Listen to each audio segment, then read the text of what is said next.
요한복음 20장 19절에서 23절입니다. 한 절씩 저와 같이 교독하도록 하겠습니다. 그날 곧 주간의 첫날 저녁에 제자들은 유대 사람들이 무서워서 문을 모두 닫아 그러고 있었다. 그때 예수께서 와서 그들 가운데로 들어가셔서 너희에게 평화가 있기를 하고 인사말을 하셨다.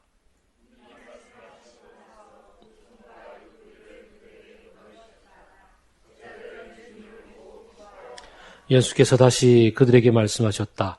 너희에게 평화가 있기를 빈다. 아버지께서 나를 보내신 것 같이 나도 너희를 보낸다.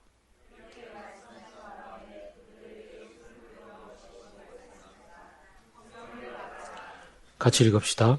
너희가 누구의 죄든지 용서해주면 그 죄가 용서될 것이요 용서해주지 않으면 그대로 남아있을 것이다. 아멘.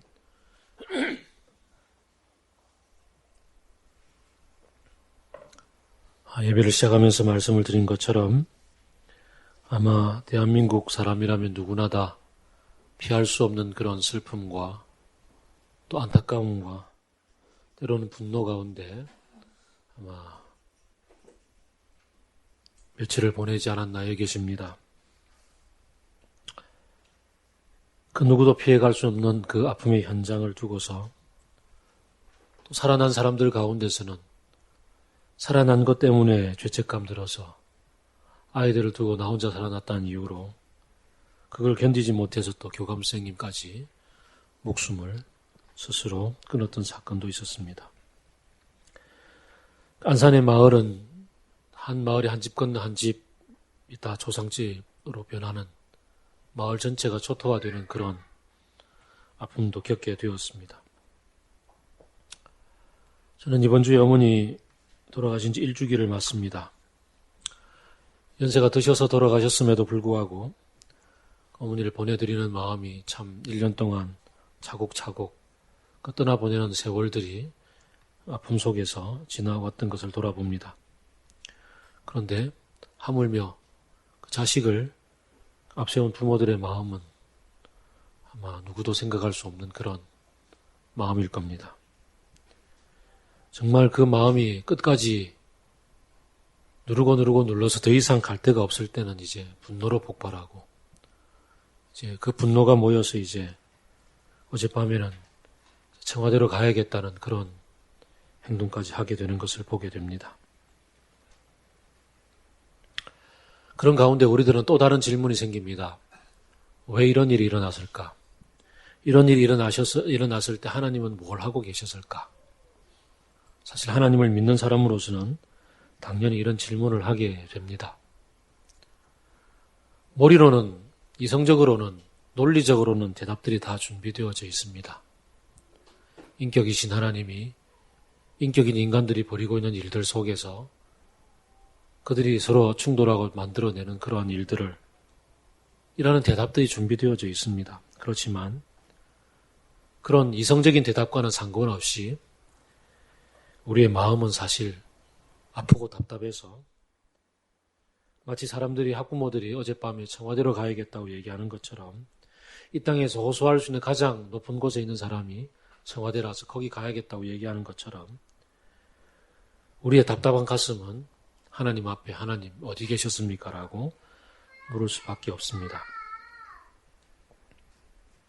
그런데 지난번에 하워드 스나이더의 말씀을 드렸던 것처럼 현존하고 있는 신학자들 가운데서는 가장 뛰어난 신학자 가운데 한 분이고 기독교 윤리학자로서 세계적으로 앞뒤를 가릴 수 없는 그런 한 분이신 그분마저도 30년 동안 우울증 환자인 아내와 같이 살아왔고 결국은 그 아내가 우울증 때문에 자살을 할 수밖에 없는 그런 현실들을 만나면서 그가 얘기했던 얘기를 듣습니다.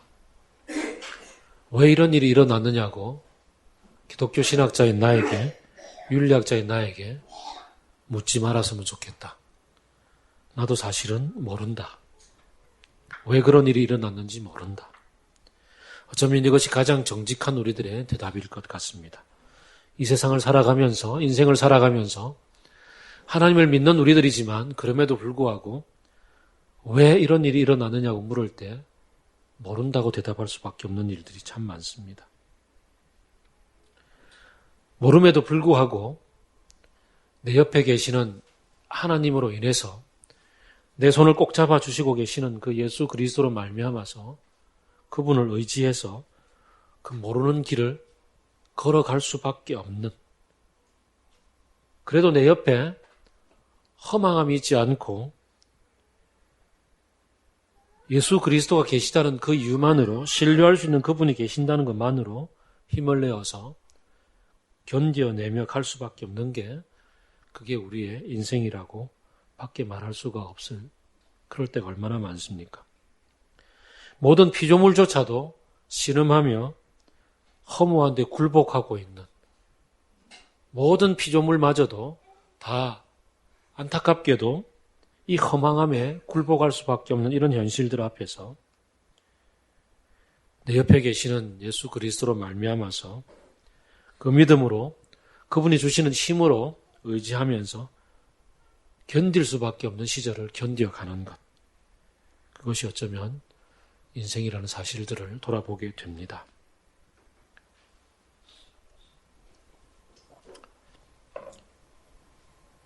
오늘 본문이 이토록 가슴 깊게, 사실 현장감 있게 다가올 때가 성경을 읽고 읽었던 시절 속에서 가장 아마 현장감 있게 다가온 때가 아니었나 여겨집니다. 예수님을 잃어버린 제자들, 예수님을 믿고 따라왔던 제자들, 예수님을 사랑하며 따라왔던 수많은 여인들, 그들에게 예수님이 일순간 사라져 버렸습니다. 그것도 억울한 재판과 억울한 심판 끝에 아무 죄도 없는 당신께서 십자가에 못 박혀 돌아가셨습니다.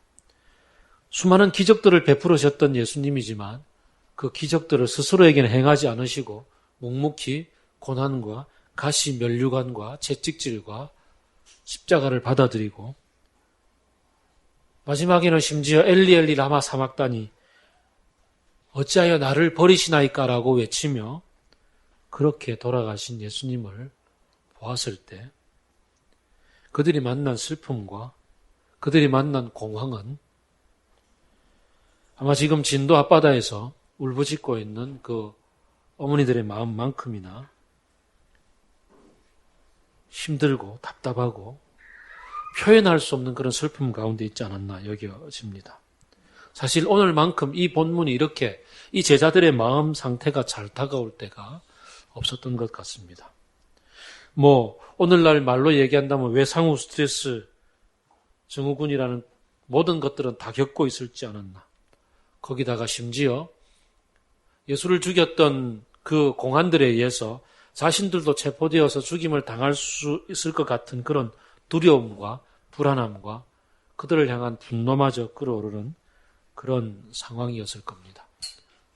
두려움이 얼마나 극에 달했으면 그들은 한 곳에 모여서 문이란 문은 죄다 걸어 잠그고 그곳에 칩거하고 있었던 것을 보게 됩니다.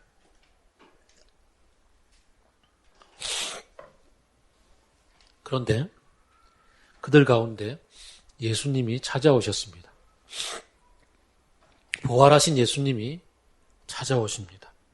예수님은 죽음으로 끝난 생을, 그냥 그것으로 끝난 인생을 살아가신 분이 아니라 하나님께서 그분을 살리셔서 이제 죽음이 다 못했던 일들을 이루시라고 부활 이후의 삶을 예수님에게 주시고, 그리고 부활 이후의 삶을 살라고 제자들에게 이제 보내어 주셨습니다.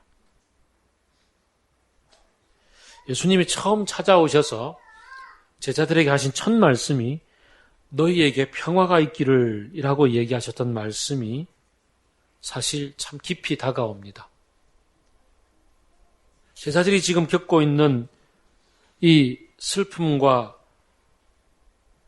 극도의 불안과 공포와 두려움과 분노 속에 예수님으로부터 주어지는 평화를 붙잡는 것, 이것이 어쩌면 가장 중요한, 가장 핵심인, 가장 절실히 필요한 것이었기에 예수님은 그들에게 평화를 부어 주십니다. 이어 숨을 내쉬며 평화를 보장해 주시고 붙잡게 하시는 성령을 부어 주십니다.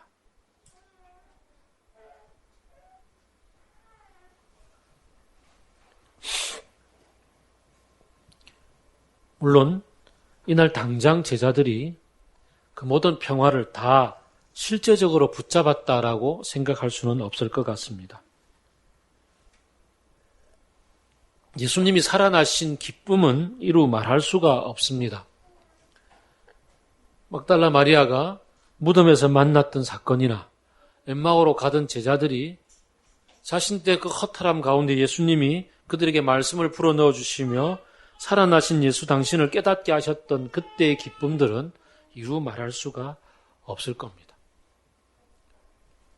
잃었던 아들을 찾았던 아버지의 그 기쁨만큼이나 잃었던 자식들이 살아난 것만큼 기쁜 그런 기쁨만큼이나 그런 기쁨들을 누렸을 겁니다.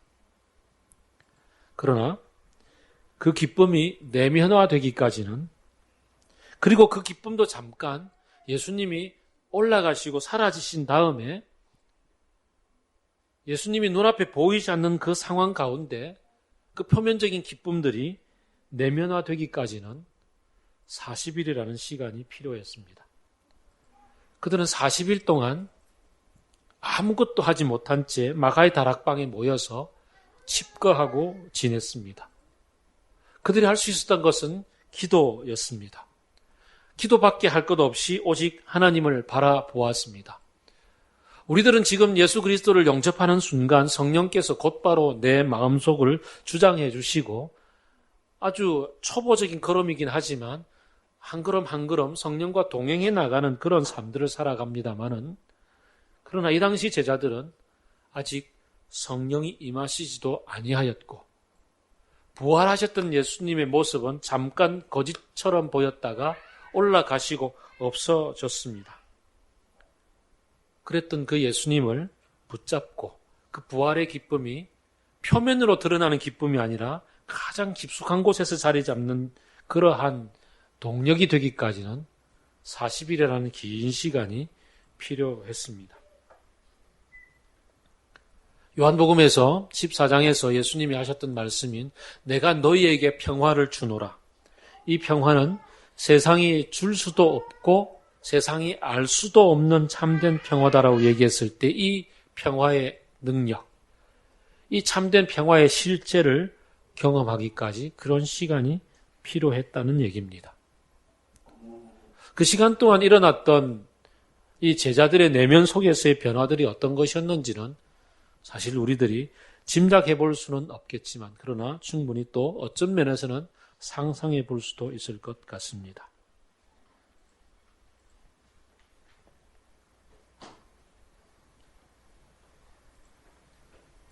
오늘 본문에서 참 이해되지 않는 두 가지 사건이 겹쳐 있는 것을 봅니다.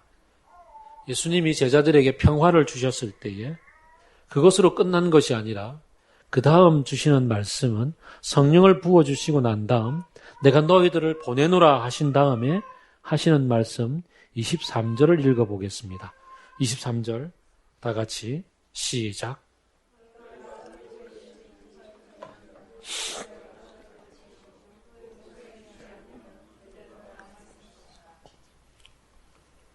주님은 평화와 맞물려서 용서의 말씀을 하십니다. 용서의 말씀.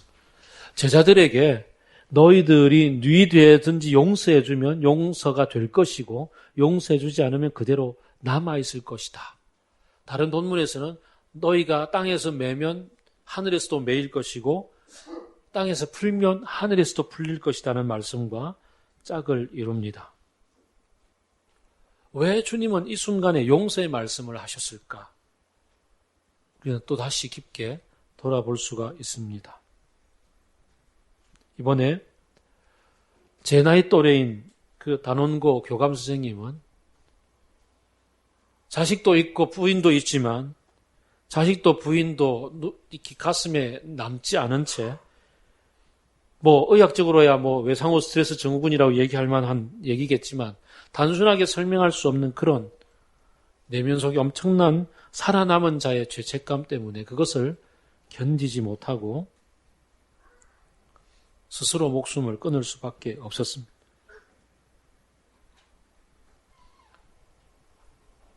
어쩌면 이 교감 선생님은 자기 자신을 살아남았다는 자기 자신의 자책감을 견딜 수가 없었던 거죠.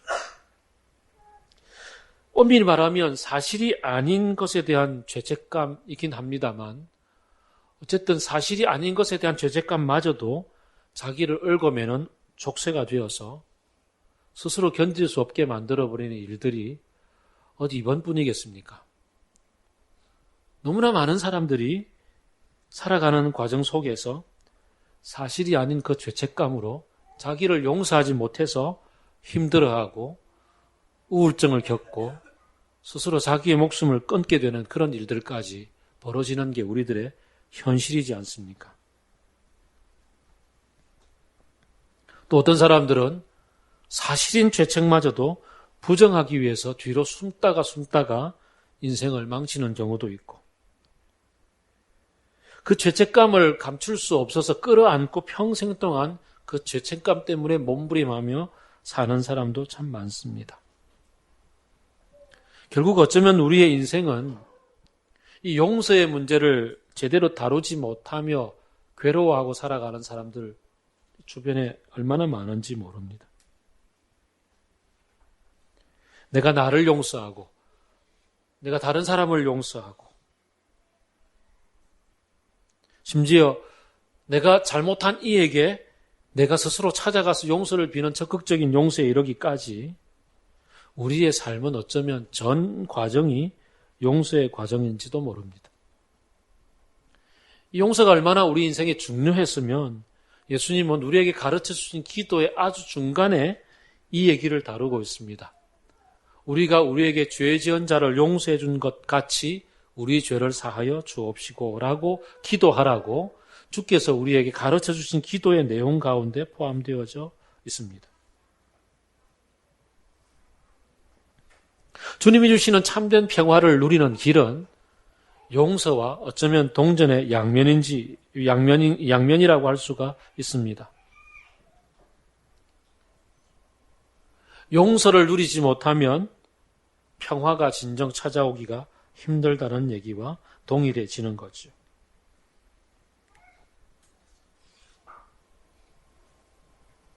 어쩌면 하나님 나라는 이 용서와 평화로 이루어진다고 할 수가 있을 것 같습니다.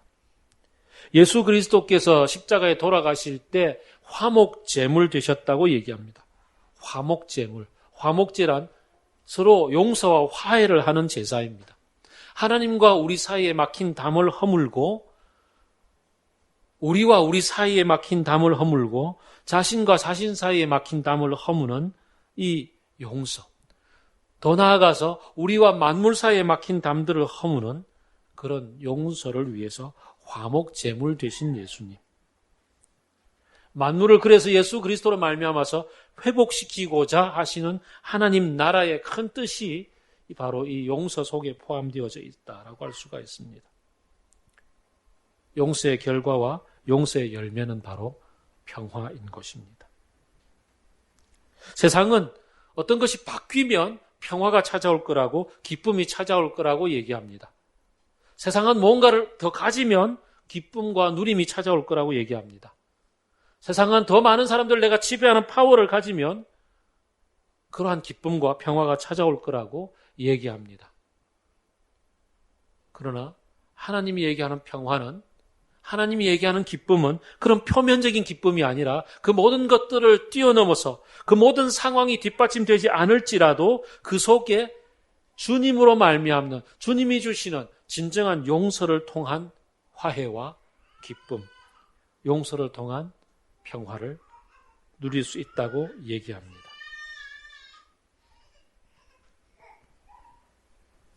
제자들은 어쩌면 이 40일 동안 이 용서의 과정을 거치고 있었는지 모릅니다.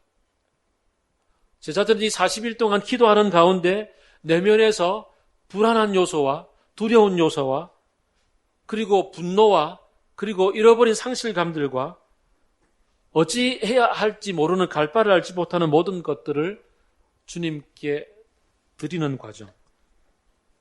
주께서 우리를 그 모든 것에도 불구하고 다스리시는 그 다스리심을 경험하는 그 과정을 기도 가운데서 차근차근 그 40일 동안 경험에 가스리라 여겨집니다. 우리의 인생 모두가 어쩌면 그런 시간들을 거쳐야 할 것 같습니다. 좀 전에 우리 어린이 설교 속에서 보았던 아브라함도 이해할 수 없는 하나님의 그 요구 가운데 잃어버리면 어떡하나라는 자신의 모든 생을 걸고 있는 유일한 후계자인 혈육인 자기의 아들을 잃어버리게 될 그 모든 두려움과 그 모든 상실감들 속에 묵묵히 사흘 길을 걸어가면서 제자들의 40일 기간만큼이나 그 사흘 길의 기간 속에서 하나님을 바라보고 기도하는 가운데 내면 속에서 주어지는 참된 용서와 화해 그리고 평화의 길을 갖게 되었으리라 짐작해 볼 수가 있는 겁니다.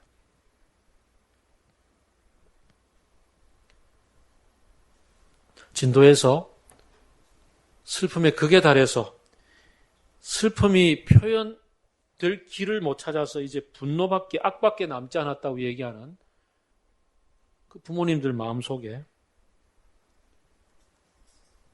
어쩌면 아직 스스로도 이 감정을 어떻게 표현할 길조차 없는 그 가운데 그것들 하나하나 풀어낼 수 있는 그런 시간의 여행,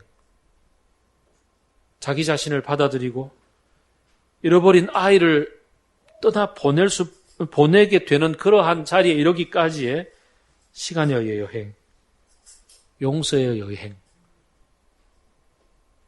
그리고 그 열매인 평화를 누리는 여행의 시간이 필요한 거죠.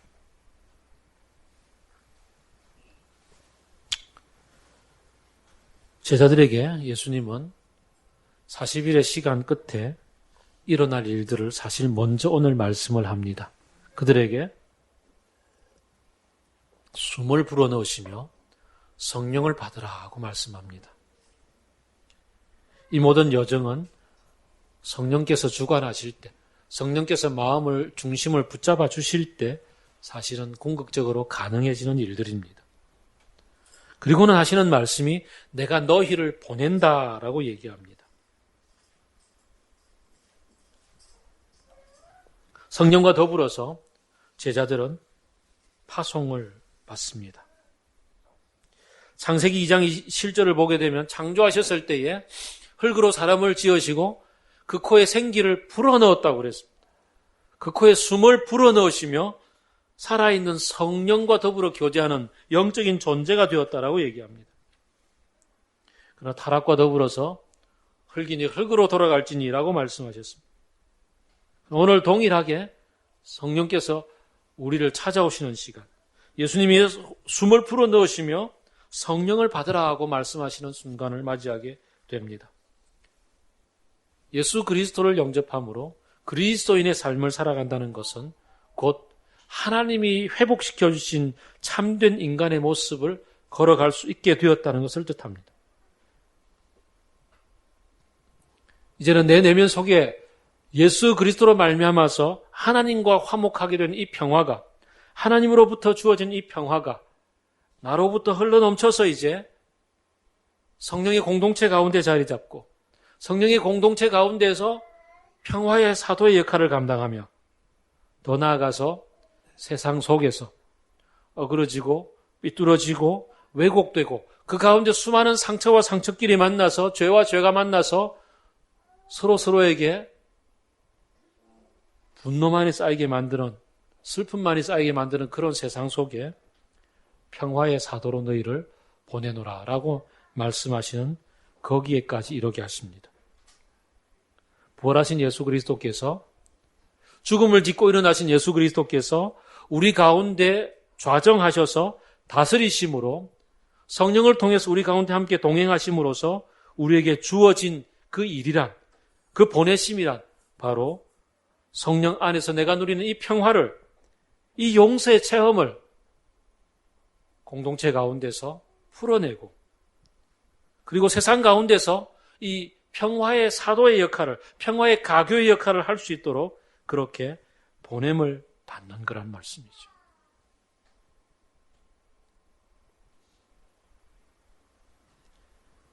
(6.25) 전쟁 중에 부산에는 수많은 난민들과 고아들과 상처와 그리고 이 질병들 가운데서 신음하고 있는 버려진 사람들이 엄청나게 많았습니다. 자신도 피난 나온 사람이었지만 자신이 가지고 있는 것은 의술 하나였던 장기려 박사는 그렇게 고통당하고 있는 사람들을 보고서 자신이 가지고 있는 달란트를 가지고서 평화의 사도의 역할을 감당했습니다. 오늘 고신의료원의 전신인 그 구호병원을 설립하고 뜻을 같이 하는 사람들을 모아서 그들과 함께 진료하고 회복의 역사들, 평화의 회복의 역사들을 그들 속에 펼쳐내셨습니다. 그 복음병원이, 그 구호병원이 그의 후임인 사람들이 장난질을 하면서 장기려 박사를 내어 쫓았을 때, 그리고는 자기의 이익의 집단으로 만들어버렸을 때 그는 의연하게 털고 일어나서 나와서 청십자병원 세웠고 그곳에서 무료 진료하셨습니다. 그러는 가운데 이 땅에 그 당시로서는 빨갱이라고 얘기할 수밖에 없는 일을 과감하게 했던 일이 벌어졌습니다. 요즘이야 우리 속에 의료보험 제도가 다 일반화되어져 있지만 그때는 의료보험이라는 것이 없었고 가난한 사람들은 그 엄청난 진료비를 감당할 수 없었던 그 시기에 청십자 의료보험조합을 만들었습니다. 그래서 가난한 사람들 십시일반 돈을 모아서 의료보험 혜택이 돌아가도록 만들었는데 그 당시로서는 빨갱이 얘기 많이 들었습니다. 그럼에도 불구하고 이분이 하셨던 일은 빨갱이라서가 아니라 진보라서가 아니라 이분은 단지 고통당하고 있는 이웃들에게 평화를 전하고자 하는 예수 그리스도의 복음 하나 때문에 그 일을 하셨습니다. 제가 친한 친구 인문충근 목사도 어머니가 이 청십자 보험에 가입한 통에 어린 시절에 그 아이를 진료할 수 있는, 작은 돈으로 진료할 수 있는 혜택을 누렸던 것을 압니다. 우리가 오늘 한 끼 금식을 하고 함께 헌금해서 돕기로 했던 와락센터는요, 직장 해고를 당하고 해고가 억울하다고 복직하겠다고 투쟁했던 쌍용 자동차의 해고자들이 그 길들이 막히면서 자신들의 억울함들이 갈 데가 없으니까 분노로 발전하고 분노가 쌓이고 더 이상 갈 데가 없으니까 결국은 자기의 목숨을 끊을 수밖에 없는 지경까지 가게 되는, 하루 걸러 한 명씩 자살을 할 수밖에 없는 그런 이 해고 노동자들의 삶을 보다가 저기에 내가 있어야겠다고 생각했던 한 이 정신과 의사가 거기에서 이분들의 이 상처들을 풀어낼 길이 없어서 스스로 목숨을 끊을 때까지 갈 수밖에 없는 이 사람들을 좀 풀어내야겠다. 너희가 땅에서 풀면 하늘에서 풀릴 것이고 땅에서 매면 매일 것이다. 이 말씀 쫓아서 풀어보겠다고 가서 상담하고 가족들을 돌보는 역할들을 하면서 자원봉사자들이 모여서 만들어진 곳이 와락센터입니다. 와락 끌어안아 보겠다고. 여기 우리는 정치적인 진보, 보수 이런 얘기를 할 틈이 없습니다. 그냥 이분이 그냥 끌어안아 보겠다고 얘기했던 것에 지나지 않습니다. 이런 일들을 한 사람들이 우리 가운데 참 많이 있습니다. 가장 적게는 어쩌면 지난주 중에 우리 같이 다녀왔던 송구클럽에서 우리 8명의 형제들이 가서 같이 밥을 해먹으며 그 형제들을 이렇게 끌어안았던 것도 평화를 전하는 사도의 역할을 자그만하게 감당한 것이라고 볼 수 있는 거죠. 또 어떤 이들은 자신의 관심을 좇아서 아프리카에 가보니 거기에 동물들이 학대받고 그 사냥당해서 죽어서 멸절당하는 것을 보고서 이거 지켜야겠다. 이들에게 평화가 필요하다.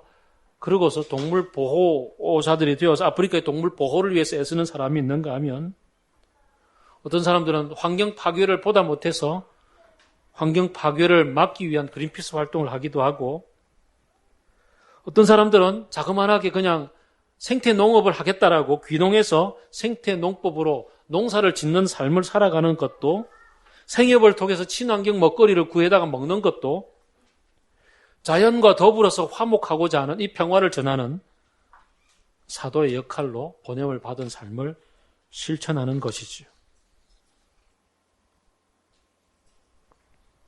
그 가운데는 무엇보다도 성령께서 우리에게 부어주신 우리 자신의 삶을, 나 자신의 이 속에 정리되지 않는 그러한 마음들을 용서라는 것을 통해서, 하나님이 우리를 용서해 주시고 품어주셨던 그 엄청난 용서 가운데 녹아지는 사랑을 경험함으로 나 자신 속에 성령으로 말미암는 평화를 붙잡고 누리는 가운데, 그 평화를 통해서 옆 사람의 안타까움을 바라보고 평화를 놓치고 사는 그 안타까움 속에 그들을 사랑하는 마음을 가지고서 예수 그리스도의 사랑을 가지고 함께 팔 내밀어서 함께 껴안아주는 사역을 감당하는 것. 우리 공동체 안에서부터 시작해서, 가정교회 안에서부터 시작해서, 어떤 이들은 경제적인 평화가 깨어져서 굶고 있는 것 때문에 힘들어할 때에 주머니 털어서 같이 좀 이렇게 삶에 보태라고 이렇게 조그마한 용돈이라도 내어줄 수 있는 이 삶의 나눔을 통해서, 어떤 이는 부부싸움을 통해서 아파서 힘들어하고 있는 그 눈물을 그냥 닦아주는 것을 통해서 이렇게 저렇게 가정교회 안에서부터 품어주는 사역과, 우리 공동체를 넘어서서 이제 우리의 이웃들의 아픔 속에 함께 다가가서 품어주는 사역을 통해서 오늘 본문에서 우리 예수께서 하시는 말씀, 예수님이 하시는 말씀, 내가 너희를 보내노라. 너에게 이제 이 평화를 가지고서 나아가서 평화를 전하렴. 너희들이 땅의 어느 곳에 가든지 용서를 전하면 그곳에 용서가 될 것이요, 너희들이 용서하지 않으면 그곳에서 묶여진 채로 그대로 사는 안타까움의 삶이 있을 거라고.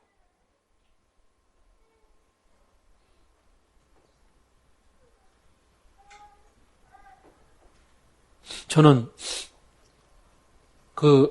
이전에 어떤 상황들을 다 떠나서, 그때 왜 쇠고기 때문에 광화문에서 막 밤새 데모했던 때 있지 않습니까? 장벽에 막혀가지고 이 군중 전체가 집단적인 어떤 분노가 높아져서 풀어낼 수가 없던 그때, 더 이상 어떻게 갈 수도 없고 뒤로 물러설 수도 없고 스스로는 선택할 수도 없는 그때에 가톨릭 사제들이 나서서 미사를 집전했던 때를 기억합니다. 그때 그 가톨릭 사제들이 모두를 모아서 하나님 앞에 그 모든 분노들을 드리고 나서, 계시록에 보면 왜 억울함이 하나님 앞에 상달되는 그 기도의 현장이 있잖아요. 그것처럼 미사를 통해서 이렇게 예배를 통해서 하나님 앞에 그 모든 것을 모아드리고 난 다음에 그 모든 행진들을 이끌고, 우리는 오늘 청와대로 가지 않습니다. 청와대로 가는 대신에 우리는 남쪽으로 내려갈 겁니다. 그러고서 남으로 그 모든 것들을 돌려서 서울역 광장에서 해산 집회를 했던 그때를 기억합니다. 사실 사회적 갈등들이 첨예하게 대립될 때에 풀어낼 수 없는 이 첨예한 현장 속에 그리스도의 평화의 사도가 가서 예배로 그것을 승화시키고, 그들의 분노가 이렇게 탈출구가 만들어진 다음에 대상을 현실에 있는 어떤 곳이 아니라 다른 곳에서 풀어내고 그들을 이렇게 다독거려주는 현장들을 보면서 가슴 속에 엉어려졌던 모든 것들이 풀어지는 것을 보았습니다. 어쩌면 오늘 진도의 현상에서 그런 평화의 사도가 필요한 때가 아닌가 하고, 오늘 찬양하면서 가슴 먹먹해져서 참 많이 울었습니다.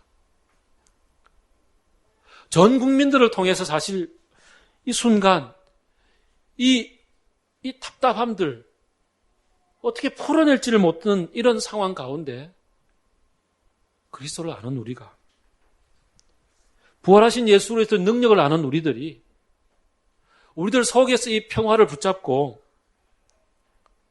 전 국민의 슬픔을 모아서 하나님을 바라보고 하나님의 다스림을 바라보고 하나님이 풀어가시는 그 현장 가운데로 이끌어갈 수 있는 그런 평화의 사도가 정말 절실하구나 하는 것들을 기도 가운데 깨닫게 됩니다. 그것처럼 이 답답한 현실들은 우리들 주변에 참 많이 있지 않습니까?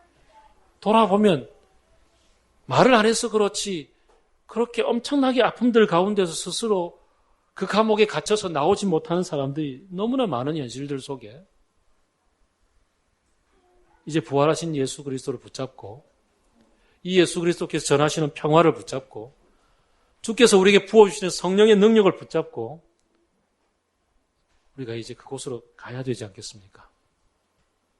어디 멀리 갈 것 있겠습니까? 내 바로 주변에 그런 사람들이 있는 것을, 내 친척들 가운데, 내 형제들 가운데, 내 직장 동료들 가운데 바로 그런 사람이 살아가고 있는 것을. 페북을 보니까 이번에 이 자식을 잃은 아픔들 속에 자신의 당했던 아픔들을 쏟아놓는 사람들이 참 많았습니다. 그 경험들이 오버랩되면서 슬퍼하는 사람들이 너무나 많았습니다. 바로 그곳이 우리가 있어야 될 곳임을 기억합시다. 바로 그곳으로 우리가 보냄을 받았다는 사실을 기억합시다. 오늘 우리 부활절은 정말 그래서 그냥 값싼 잔치로 끝나는 것이 아니라 부활이 우리에게 주는 의미는, 예수 그리스도 다시 살아나셔서 우리에게 부어주신 의미는 바로 그곳에 우리가 있어야 된다는 것을 각인시켜주는 것이라는 것을 돌아보면서 무엇보다도 중요한 것은 나부터, 내 속에 있는 이 정리되지 못한 이 안타까움부터 주님이 주신 이 평화를 붙잡는 시간, 주님이 보내주신 성령을 붙잡고서 회복의 시간, 용서의 시간, 화목의 시간을 먼저 시작합시다.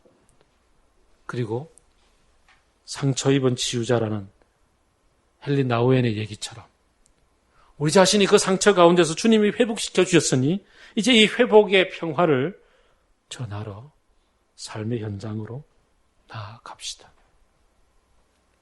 오늘 우리 함께 식사하면서 함께 주님의 성찬에 동참하면서 이 사실을 우리에게 되새깁시다.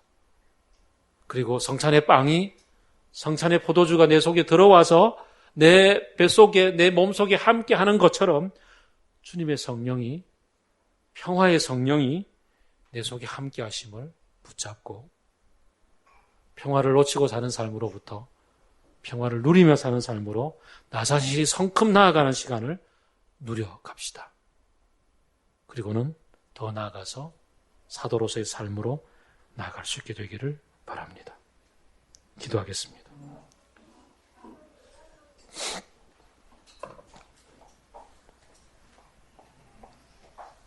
이 시간 먼저 주께서 내게 주시는 평화를 먼저 붙잡읍시다. 주님, 당신이 내게 평화를 누리라 하셨으니 이 평화를 붙잡습니다. 모든 슬픔과 분노와 아픔들을 주님께 내어놓사오니 주님 치유하여 주시고 회복시켜 주시고 붙잡아 주시고 바로잡으셔서 평화로 이끌어 주옵소서. 그래서 사랑과 정의가 입맞추는 그 주님의 나라가 나에게 임하여 주옵소서.